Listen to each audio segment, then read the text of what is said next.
नमस्कार। देश की बात में पहले कोरोना के गंभीर होते हालात। एक तरफ संक्रमितों के आंकड़े बढ़ रहे हैं तो दूसरी तरफ उपचार के साधन कम होते जा रहे हैं। आज कई राज्यों के अस्पतालों से खबर आई है कि ऑक्सीजन की सप्लाई खत्म होने की कगार पर पहुंच गई है। नासिक में तो ऑक्सीजन की सप्लाई रुक जाने से 22 मरीजों की मौत हो गई। बहरहाल स्वास्थ्य मंत्रालय के अनुसार 5 राज्यों में एक्टिव केस 1 लाख से ज्यादा। महाराष्ट्र, यूपी, कर्नाटक, छत्तीसगढ़, केरल में ज्यादा केस। देश के 146 जिले सरकार के लिए चिंता का विषय। इन जिलों में 15% से ज्यादा पॉजिटिविटी रेट और जो दूसरी वेव में देश के लगभग सभी राज्य चपेट में आए हैं। तो देश की राजधानी दिल्ली के कई अस्पतालों में ऑक्सीजन खत्म होने के कगार पर है और कई अस्पतालों में 1-2 घंटे के बाद ऑक्सीजन खत्म हो सकती है। यानी अगर फौरन ऑक्सीजन की सप्लाई नहीं शुरू होती है तो दिल्ली में ऑक्सीजन के जरूरतमंद मरीजों के लिए वक्त बहुत भारी और मुश्किल हो सकता है। हालात पर नजर बनाए हुए हैं सेंट स्टीफेंस अस्पताल में 2 से 3 घंटे की ऑक्सीजन है। सगंगाराम अस्पताल में 3 से 4 घंटे की ऑक्सीजन।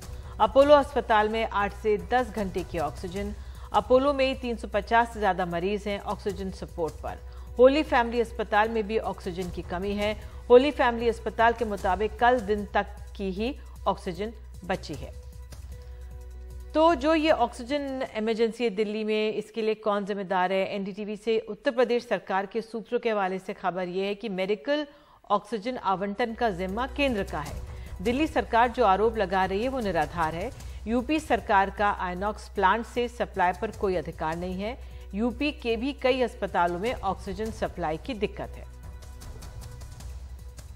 हमारे सहयोगी सौरभ शुक्ला हमारे साथ मोदी नगर से मौजूद हैं। और सौरभ, आप लगातार फॉलो कर रहे हैं, आप ये बताइए इस समय क्या डिटेल्स अपडेट आपके पास ऑक्सीजन की कमी को लेकर?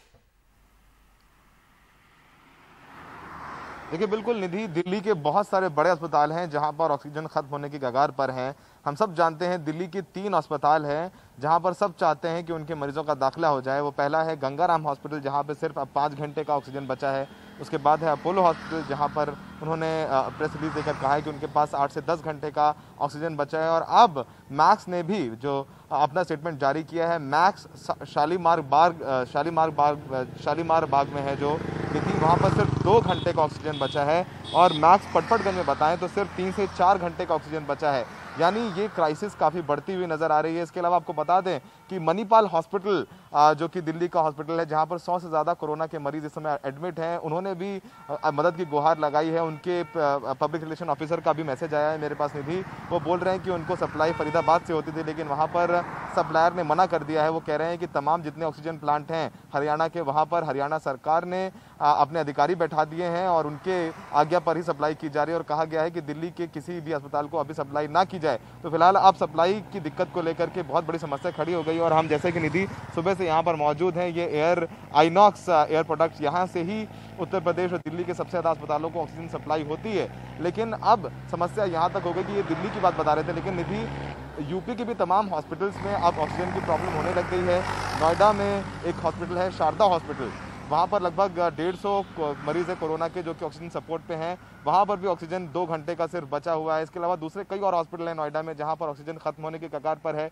मेरठ में कई हॉस्पिटल हैं जहाँ पर ऑक्सीजन खत्म होने वाला है। लखनऊ में तो एक अस्पताल ने अपने दरवाजे के बाहर ये नोटिस लगा दिया है कि हमारे पास ऑक्सीजन खत्म होने वाला है, आप अपने मरीज को ले जाकर दूसरे अस्पताल में एडमिट करा दें। तो ये क्राइसिस सिर्फ दिल्ली में नहीं है, जो टियर 2 सिटीज़ हैं उत्तर प्रदेश के, राजस्थान के, वहाँ पर भी अब स्थिति खराब होती जा रही है, विकराल होती जा रही है। और जाहिर सी बात है, देखिए निधि, आज जो हमारी बात हो रही थी यहाँ पर अंदर इस ऑक्सीजन प्लांट को जो चलाते हैं उन लोगों से, उनका कहना है कि आज से 15 से 20 दिन पहले सिर्फ 20% ऑक्सीजन जो यहाँ पर पूरा प्रोडक्शन होता है उसका सिर्फ 20% ही अस्पतालों में जा रहा था। लेकिन अचानक से 15 दिन में इतना ज़्यादा जंप हुआ सप्लाई में, डिमांड में, कि अब पूरा का पूरा जितना 24 घंटे ये प्लांट चलाया जा सकता है वो चलाया जा रहा है। 150 टन ऑक्सीजन का उत्पादन होता है मेडिकल ऑक्सीजन का, वो सबका सब अस्पतालों में जा रहा है। लेकिन कल जिस तरीके से रात में पूरा घटनाक्रम हुआ निधि, जीटीबी अस्पताल ने कहा कि 5 घंटे का ऑक्सीजन है। सत्येंद्र जैन ने ट्वीट किया, पीयूष गोयल से बात की, उसके बाद लगातार यहाँ से ऑक्सीजन की सप्लाई दिल्ली भेजी गई। तो अब यूपी सरकार कह रही है उससे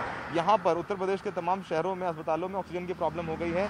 मेरठ के एक अस्पताल से कल रात में मरीजों को डिस्चार्ज करवा के दूसरे अस्पताल में सौरभ, मैं आपको रोके पूछना चाह रही हूँ कि जो ये प्लांट बनाता है ऑक्सीजन, तो एनडीटीवी को जो सूत्रों के हवाले से क्या ये जो जानकारी है, क्योंकि अब हर राज्य अपने अस्पताल के लिए चाहेगा, तो उस लिहाज से क्या ये केंद्र ही डिसाइड करेगा कि कौन से राज्यों में जाएगी? उस लिहाज से क्या स्थिति है, जरा वो बता दीजिए संक्षेप में।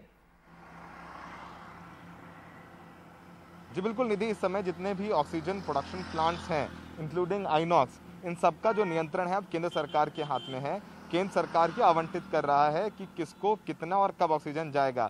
यही वजह है कि अब सब लोग पीयूष गोयल से, जो कि इंडस्ट्री मिनिस्टर हैं, उनसे गुहार लगा रहे हैं मदद की। लेकिन फिलहाल जो एलोकेशन का प्रॉब्लम है निधि, वो बेहद चिंताजनक स्तर पर है। तमाम अस्पताल हैं, अगर वहाँ पर कुछ चंद घंटों में ऑक्सीजन नहीं पहुँची तो जो मरीज भर्ती हो पाए बड़ी मुश्किल से, हाथ जोड़ करके जिनको बेड मिला है उनको बचाना मुश्किल होगा, उनकी सांसें उखड़ सकती हैं। निधि, बिल्कुल, आप ने ये जानकारी दी, ये दृश्य दिए और ये समझाया, इसके लिए बहुत बहुत धन्यवाद है सौरभ। और आप हालात पर नज़र बनाए रखें क्योंकि ये संकट की घड़ी है, लोगों को उपचार की ज़रूरत है और अब ऑक्सीजन जो है, पहले ऑक्सीजन जो है उसकी कमी महसूस हो रही है। और इसकी एक ये भी जुड़ी हुई जानकारी आपको दे दें कि दिल्ली के जो मैक्स अस्पताल ने ऑक्सीजन सप्लाई को लेकर बड़ा आरोप लगाया। मैक्स अस्पताल का कहना है कि शालीमार बाग आने वाले ऑक्सीजन टैंकर को एम्स भेज दिया गया।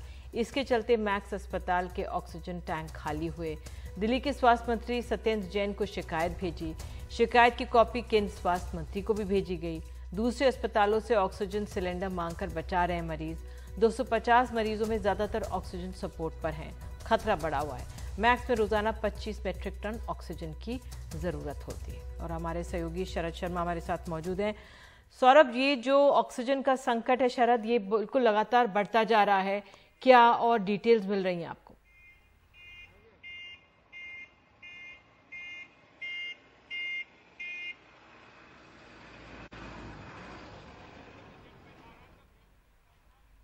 मैं देख सकती हूँ अब सौरभ भी जानकारी हमें देने के लिए वहां पर मौजूद हैं, शायद हमें ठीक से सुन पाए। शरद, अगर आप मुझे ठीक से सुन पा रहे हैं तो क्या अपडेट है जो मैक्स अस्पताल की जो स्थिति है इस समय उसको लेकर? निधि, देखिए, सीधे शब्दों में कहें तो अभी 2 दिन पहले तक हम बात कर रहे थे कि ऑक्सीजन की किल्लत है, लेकिन अब ऑक्सीजन की इमरजेंसी है। एक तरह से अराजक माहौल ये हो गया है कि अगर कोई ऑक्सीजन का टैंकर मैक्स अस्पताल के लिए निकला है और अगर वो वाकई में एम्स भेज दिया गया है तो ये बिल्कुल ये कहा जाए लूटमार जिसे कहते हैं, कहना नहीं चाहिए, लेकिन ये वही हो रहा है कि कोई टैंकर या कोई प्रोडक्ट जो है, जो किसी की जान बचाने के लिए है, वो किसी एक अस्पताल जा रहा है, लेकिन रास्ते में से उसे डाइवर्ट करके दूसरी जगह भेज दिया गया। हालांकि ये पुष्टि होनी अभी बाकी है, आरोप लगाया है, इसका खैर कुछ निकलेगा नहीं हल, लेकिन ये स्थिति हो गई है। एम्स को और प्रशासन को जवाब देना चाहिए क्या वाकई ऐसा हुआ है। और आइनॉक्स कंपनी जो ये सप्लाई कर रही है, जहां से सौरभ भी अभी रिपोर्ट कर रहे थे, उसकी ये सप्लाई थी जिसको एक जगह से दूसरी जगह डाइवर्ट किया गया है। बात ये हो गई है निधि कि हरियाणा सरकार जो है वो दिल्ली सरकार पे आरोप लगा रही है कि वो जी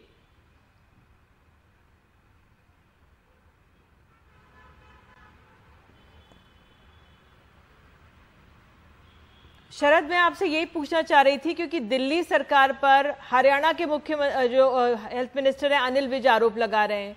दिल्ली सरकार खुद के जो अस्पताल हैं और जो केंद्र के अस्पताल हैं और दिल्ली सरकार के अस्पतालों की लड़ाई ये आ रही है सामने, तो ये तो बहुत ही पेचीदा स्थिति हो गई।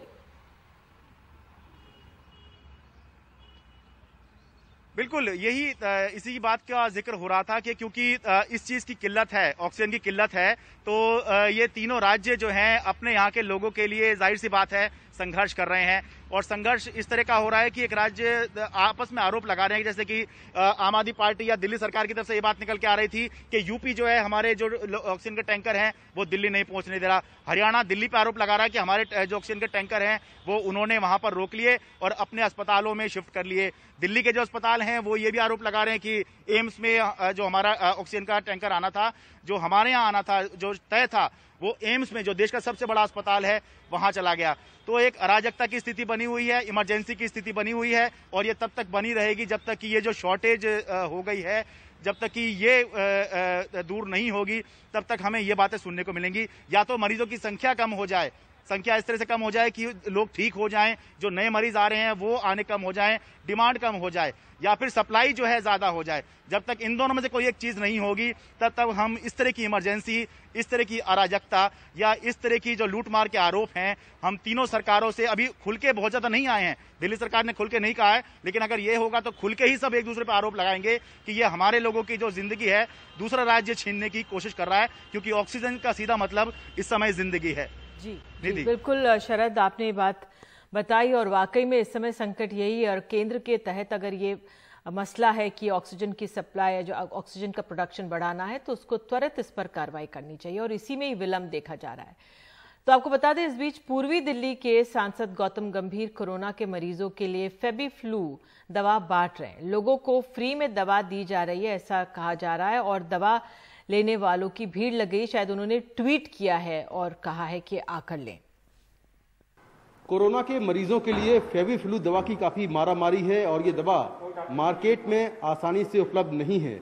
वहीं जो पूर्वी दिल्ली से बीजेपी के सांसद गौतम गंभीर हैं, वो पूर्वी दिल्ली के जागृति इंक्लेव में अपने दफ्तर में ये दवा फ्री बंटवा रहे हैं। आप देखें कि यहाँ पर उनके जो स्टाफ के लोग हैं वो ये दवा फ्री बांट रहे हैं।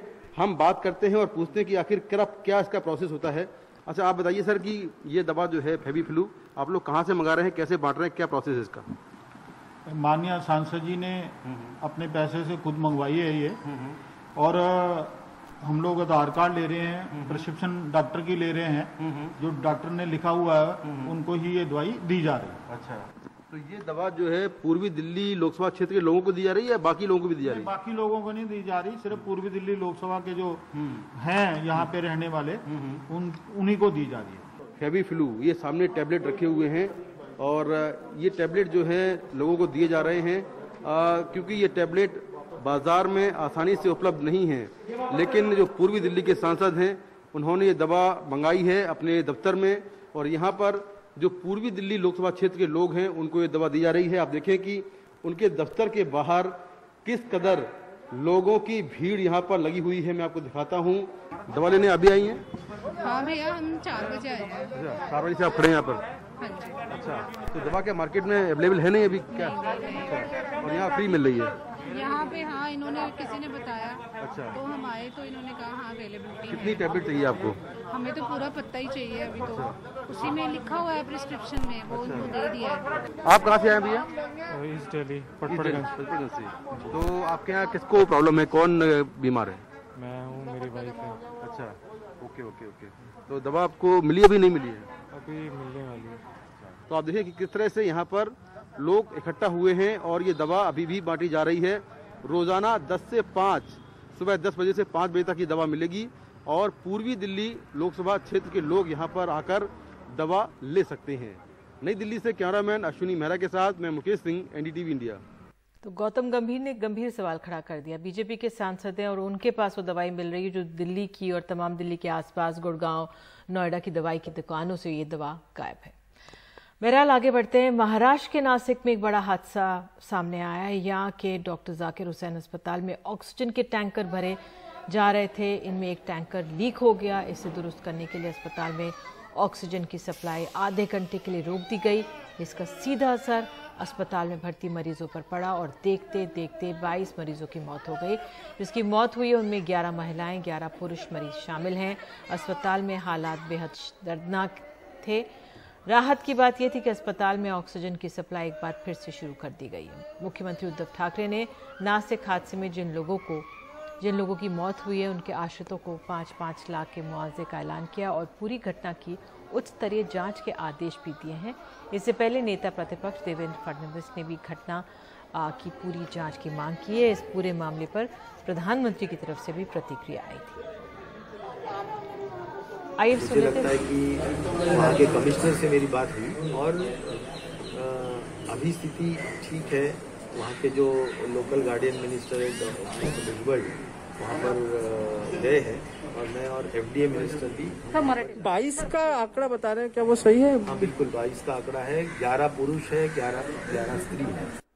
और हमारे साथ हमारे सहयोगी सोहित मिश्रा मौजूद हैं। सोहित, इस हादसे में क्या जानकारियां मिल पा रही है? राहत की बात यह कि अब ऑक्सीजन सप्लाई दुरुस्त हो गई है, लेकिन ऐसा कैसे हो गया कि इतने टैंकर्स होने के बावजूद अगर सप्लाई रोक दी गई और इतने लोगों की जान चली गई?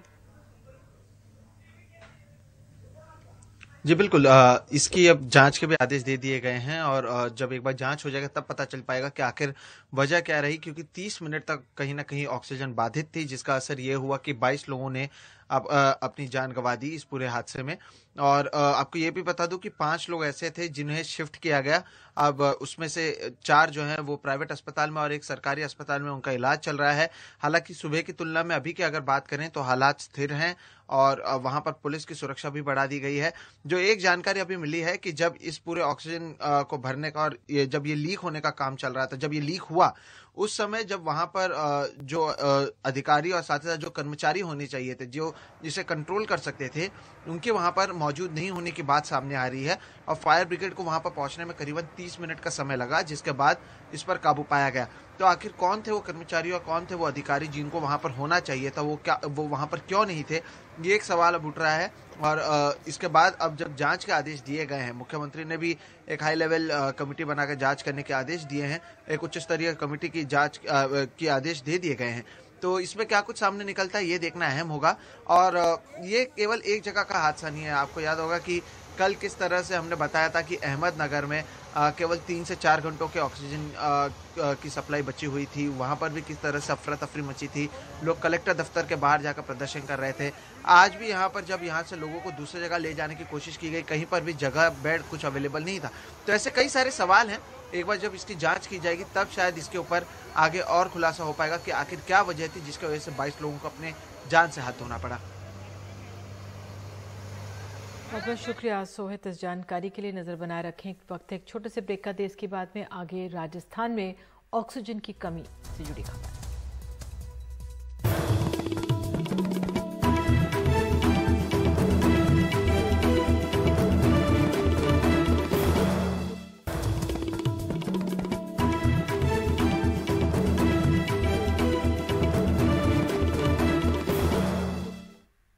राजस्थान में भी अब कुछ अस्पतालों में ऑक्सीजन की कमी सामने आ रही है। राजस्थान के चिकित्सा मंत्री ने कहा है कि राजस्थान के भिवाड़ी के oxygen plant 120 metric ton empty oxygen generate करता है, लेकिन इसमें से राजस्थान को सिर्फ 65 मैट्रिक टन ऑक्सीजन ही मिल रहा है। केंद्र सरकार ने ऑक्सीजन प्लांट अपने नियंत्रण में ले लिया है। आसिफ और शिप्रा, राजस्थान के कोटा के न्यू मेडिकल कॉलेज अस्पताल में इन 2 कोविड मरीजों की मौत। परिजनों का आरोप है कि रात को ऑक्सीजन सप्लाई बंद हो गई, जिसके कारण इनकी मौत हुई। डॉक्टर भी बढ़िया कंडीशन बता रहे थे, रिकवरी भी हो रही थी धीरे धीरे, लेकिन रात की 3 बजे अचानक ऑक्सीजन गैस सिलेंडर खत्म हो गया, पूरा प्लांट बंद हो गया, पूरे पेशेंट जितने भी थे सब परेशान हो गए, अफरा तफरी मची पूरा बाढ़ में। और उसमें करीब मान लो 3 पेशेंट हैंड टू हैंड उनकी डेथ हुई और बाकी की बाद में बहुत हालत खराब थी। लेकिन अस्पताल प्रशासन का कहना है ऑक्सीजन की सप्लाई में प्रेशर की कमी आने के कारण ऑक्सीजन कम हुआ था। 2 से 5 मिनट का व्यवधान आया था, जिसमें कि सिलेंडर का प्रेशर कम हो गया था और हमारे पास भरे हुए सिलेंडर नहीं थे। उनके आने में 2 मिनट से 5 मिनट की देरी हुई, उसकी वजह से ये प्रॉब्लम हुई। राजस्थान सरकार भी अब कह रही है कि राज्य को 136 मैट्रिक टन ऑक्सीजन की जरूरत है, लेकिन उनको केंद्र से मिल रहा है सिर्फ 65 मैट्रिक टन। जितने भी मेडिकल ऑक्सीजन के प्लांट्स लगे हैं देश के अंदर, उनको भारत सरकार ने अपने अधीन में ले लिया और डिस्ट्रीब्यूशन का काम भी उन्होंने ही तय करना शुरू कर दिया। जैसे हमारे भिवाड़ी में आईएमएक्स प्लांट है जो करीब 120 एमटी ऑक्सीजन, मेडिकल ऑक्सीजन उसका प्रोडक्शन है। अब हमें उसमें से एलोकेट किया 65 एमटी। ऑक्सीजन सुचारू रूप से जिलों में पहुंचे, इसके लिए राज्य सरकार ने दिल्ली के पास भिवाड़ी से, जहां से ऑक्सीजन की सप्लाई होती है, जोधपुर तक ग्रीन कॉरिडोर भी बनाया है। जयपुर से हर्षा कुमारी सिंह, एनडीटीवी इंडिया।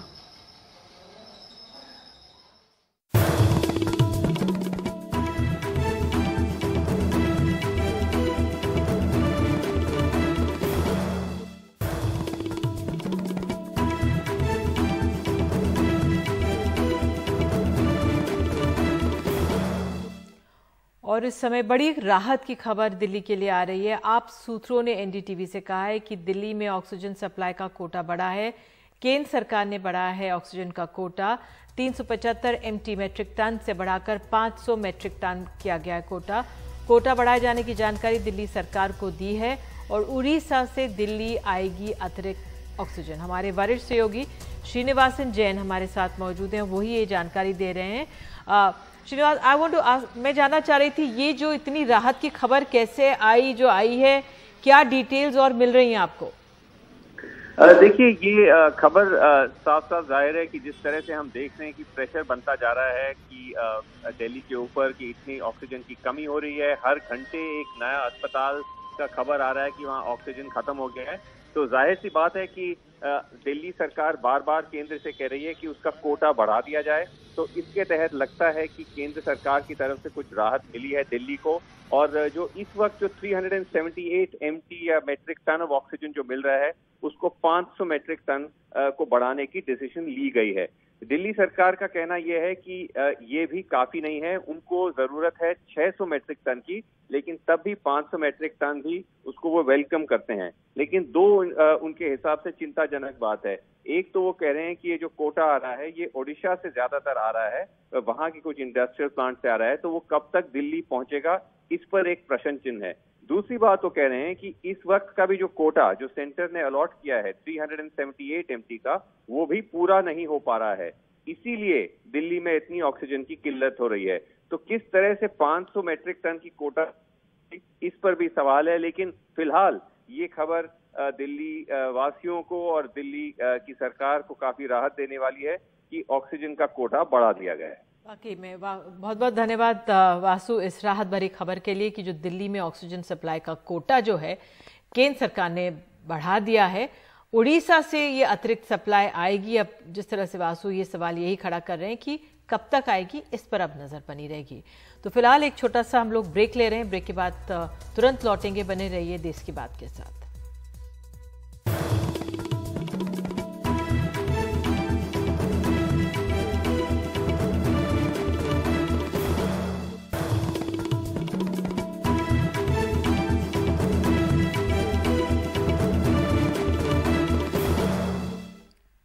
कर्नाटक में वीकेंड में पूरा तरह से कर्फ्यू रहेगा, जबकि दूसरे दिनों में रात 9 बजे से सुबह 5 बजे तक और कंस्ट्रक्शन और इंडस्ट्रियल एक्टिविटीज को कोविड प्रोटोकॉल के साथ इजाजत दी गई है। हालांकि रेस्टोरेंट्स पर पाबंदी लगी रहेगी।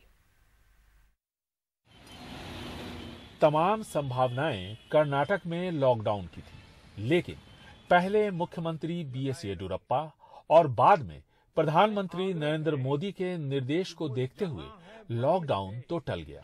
पर जिस राज्य में 21,000 से ऊपर नए मामले आए और जहां जिला अधिकारियों को दाह संस्कार के लिए नई जगह ढूंढने के आदेश जारी किए गए हों, वहां के हालात का अंदाजा आप खुद ही लगा सकते हैं। यहाँ हालात खराब हैं और कड़े कदम उठाने ही पड़ेंगे।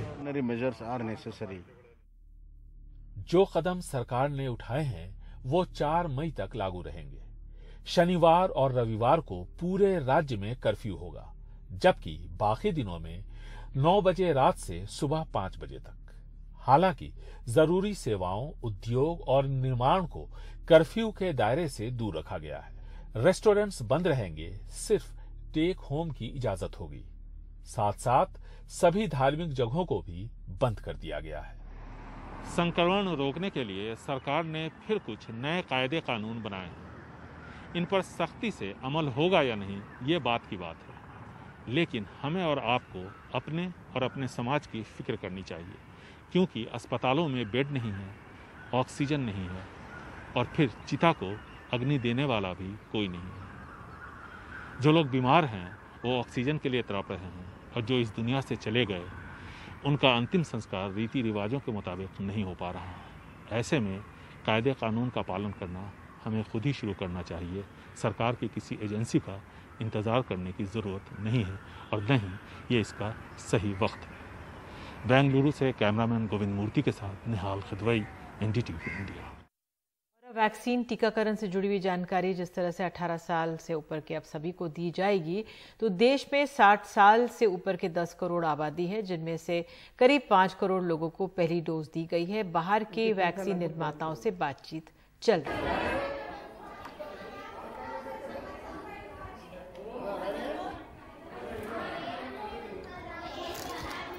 और इसी जानकारी के साथ अभी के लिए इतना ही। नमस्कार।